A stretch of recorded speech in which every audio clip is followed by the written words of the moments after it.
बच्चा 3 सितंबर 1940 का दिन है और जगह है कलकत्ता।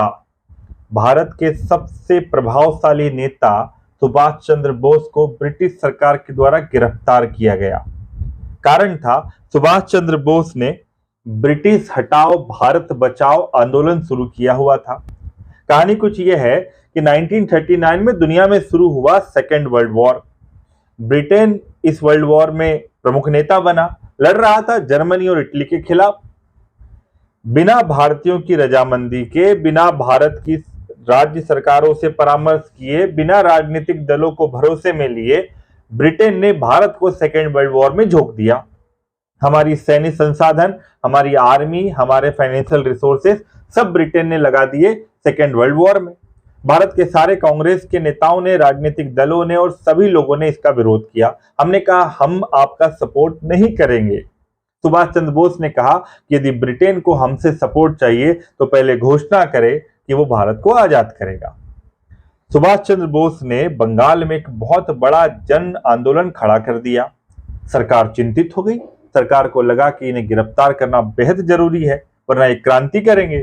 तो 3 सितंबर 1940 को कलकत्ता से सुभाष चंद्र बोस को गिरफ्तार कर लिया गया। उन्हें जेल में डाल दिया गया।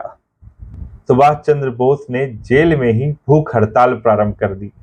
जब उनकी हालत बिगड़ने लगी, जब सरकार को डर लगने लगा कि अगर इन्हें कुछ हो गया तो पूरे देश की जनता सड़कों पर उतर जाएगी, क्योंकि सुभाष बाबू उस समय पर भारत के सबसे प्रभावशाली नेता बन चुके थे, खास तौर पे फॉरवर्ड ब्लॉक के माध्यम से, क्योंकि उन्होंने गांधी जी और नेहरू जी से सीधे टक्कर ले ली थी, राजनीतिक टक्कर।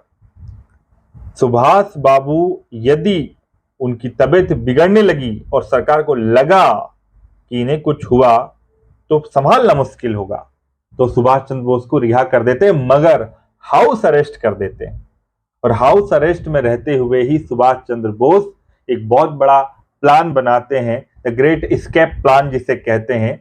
वो यही हाउस अरेस्ट रहते हुए पुलिस को चकमा दे करके चले जाते हैं जर्मनी, जहां फिर वो बनाते हैं आजाद हिंद फौज।